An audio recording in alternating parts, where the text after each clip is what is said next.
Perkenalkan, nama saya Dery Sembiring, NIM 210306160, Prodi Peternakan, Fakultas Pertanian, Universitas Sumatera Utara.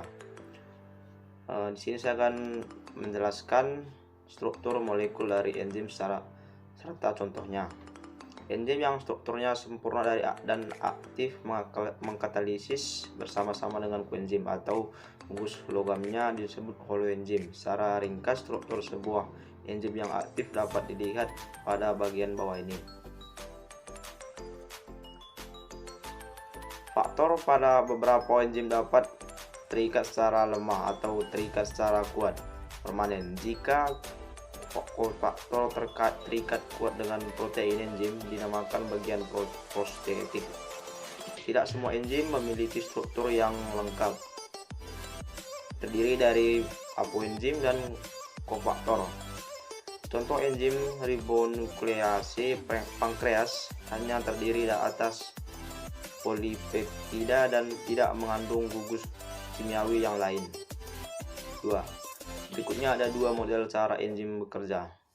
Model kunci dan anak kunci yang diusulkan oleh Emil Fischer pada tahun 1894 yang menyatakan bahwa bentuk molekul substrat dengan sisi aktif enzim serupa dengan anak kunci dengan kuncinya 2. Inductive feed model diusulkan pada tahun 1958 oleh Daniel E. Cohen Jr. yang menyatakan bahwa terikatnya substrat menyebabkan perubahan konformasi pada bagian sisi aktif enzim. 3. Berikutnya menjelaskan klasifikasi enzim secara internasional dan berikut contoh enzim. Banyak enzim yang telah dinamakan dengan menambahkan akhiran EAC kepada nama substratnya. Misalnya, eurase mengkatalisis hidrolisis urea, amilase menghidrolisis amilium. Tetapi banyak pula enzim yang dinamakan tidak berdasarkan nama substratnya. Misalnya tripsin dan pipsin. Juga ada enzim yang dikenal dengan dua nama, misalnya amilase yang dihasilkan kelenjar ludah dinamakan pula pitalin. Karena itu dan juga dengan terus meningkatnya jumlah enzim yang baru ditemukan, suatu dasar pengelolaan enzim secara sistematis telah dikemukakan oleh persetujuan dengan subkelas berdasarkan atas jenis reaksi yang dikatalisisnya. Contoh klasifikasi enzim secara internasional. Nama enzim oksidoreduktase, tipe reaksi yang dikatalisis transfer elektron. Contoh alkohol dihidrogenasi.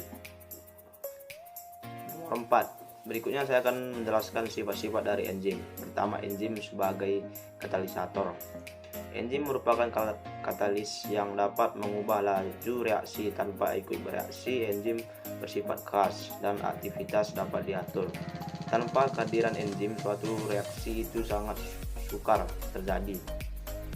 Sementara dengan kehadiran enzim, kecepatan reaksi dapat meningkat sampai 107 kali. Sebagai contoh, enzim katalase yang mengandung ion besi Fe mampu menguraikan 5 juta molekul hidrogen peroksida H2O2 per menit pada OOCH202 hanya dapat diuraikan oleh atom besi. Tetapi suatu atom besi akan memerlukan waktu 300 tahun untuk menguraikan sejumlah molekul H202 yang oleh satu molekul katalase yang mengandung suatu atom besi diuraikan dengan suatu detik. Jadi bagaimanakah katalisator termasuk enzim? Mengatakan reaksi kimia. Suatu reaksi kimia dapat terjadi jika molekul yang terlibat memiliki cukup energi internal untuk membawanya ke puncak bukit energi menuju bentuk reaktif yang disebut tahap transisi. Energi aktivitas suatu reaksi adalah jumlah energi dalam kalori yang diperlukan untuk membawa semua molekul pada 1 mol senyawa pada suhu tertentu menuju tingkat transisi pada puncak batas energi. Suatu reaksi kimia dapat dipercepat dengan dua cara, yaitu pertama meningkatkan suhu, kedua dengan memberinya katalisis. Kedua, enzim itu suatu protein. Struktur dari suatu enzim tidak lain adalah protein, karena aktivitas katalisisnya bergantung pada integritas strukturnya sebagai protein. Walaupun ada beberapa senyawa yang dapat bertindak sebagai katalis, misalnya RNA. Kegiatan enzim itu khusus. Fungsinya enzim itu tertentu tiap perubahan zat tertentu. Diperlukan suatu jenis enzim tertentu pula. Misalnya enzim katalase hanya digunakan untuk menguraikan H202, amilase hanya untuk mengkatalisis amilium sebagai substratnya. Keempat, enzim ada yang biasa bekerja baik-baik. Beberapa enzim kerjanya dapat bolak-balik. Keempat, enzim ada yang bisa bekerja bolak-balik. Beberapa enzim kerjanya dapat bolak-balik. Misalnya enzim lipase dapat bekerja untuk mengkatalisis molekul lemak menjadi komponen penyusun, yaitu asam lemak dan gliserol, atau sebaliknya, penyusun lemak dari komponennya. 5. Berikutnya saya menjelaskan secara singkat bagaimana proses katalisator dalam proses bekerja. Enzim merupakan katalisis yang dapat mengubah laju reaksi tanpa ikut bereaksi. Enzim bersifat khas dan aktivitasnya dapat diatur. Tanpa kehadiran enzim, suatu reaksi itu sangat suka terjadi, sementara dengan kehadiran enzim, kecepatan reaksi dapat meningkat sampai 107 kali. Sebagai contoh, enzim katalisis yang mengandung ion besi Fe mampu menguraikan 5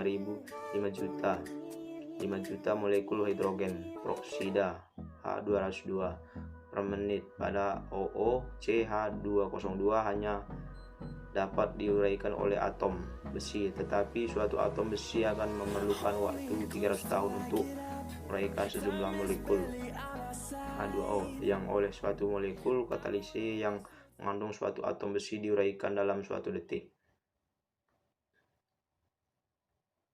6. Berikutnya saya akan menjelaskan faktor yang mempengaruhi kerja enzim dan dengan contohnya. Suhu. Kerja suatu enzim sangat diperlukan suhu lingkungannya. Setiap kenaikan suhu 10 derajat Celcius, kecepatan enzim akan menjadi 2 kali lipat sampai batas suhu tertentu. Enzim dan protein pada umumnya dinonaktifkan oleh suhu tinggi. Enzim berdarah panas dan manusia bekerja paling efisien pada suhu 37 derajat Celcius, sedangkan enzim bawah berdarah dingin pada suhu 25 derajat Celcius. B. pH. Semua enzim peka terhadap perubahan pH dan non-aktif pada lingkungan pH sangat rendah dan pH tinggi. Contoh enzim pepsin memiliki pH optimal 2, sedangkan enzim tripsin memiliki pH optimum 8,5. Konsentrasi enzim, substrat, dan kofaktor. Jika pH dan suhu suatu sistem enzim adalah konstan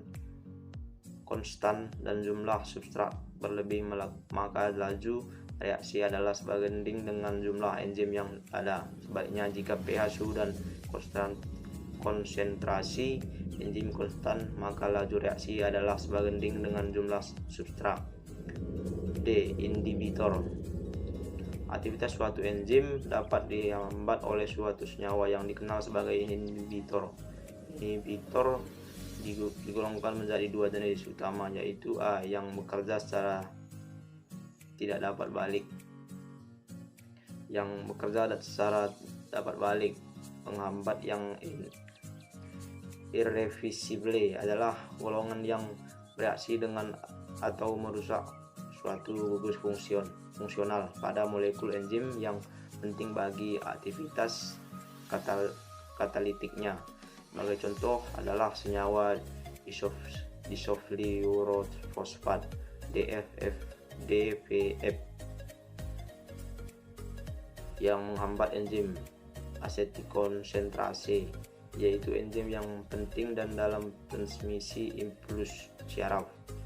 Jenis kedua adalah penghambat enzim yang dapat balik, yang dapat digolongkan menjadi 2 jenis, yaitu zat penghambat yang bersaingan. 2. Zat penghambat yang tidak bersaingan. Zat penghambat yang bersaingan mempunyai struktur mirip dengan struktur molekul substrat. Suatu penghambat kompetitif berlomba dengan substrat untuk berkaitan dengan sisi aktif enzim, tetapi sekali terikat tidak dapat diubah oleh enzim tersebut. Ciri penghambat kompetitif adalah penghambatnya ini dapat dihilangkan dengan meningkatkan konsentrasi substrat. Contoh jenis penghambat kompetitif adalah penghambat kompetitif dihidrogenasi suksinat oleh anion malonat dan oksalosat. Berikut saya menjelaskan bagaimana mekanisme feedback inhibitor dapat terjadi pada enzim pada gambar di bawah.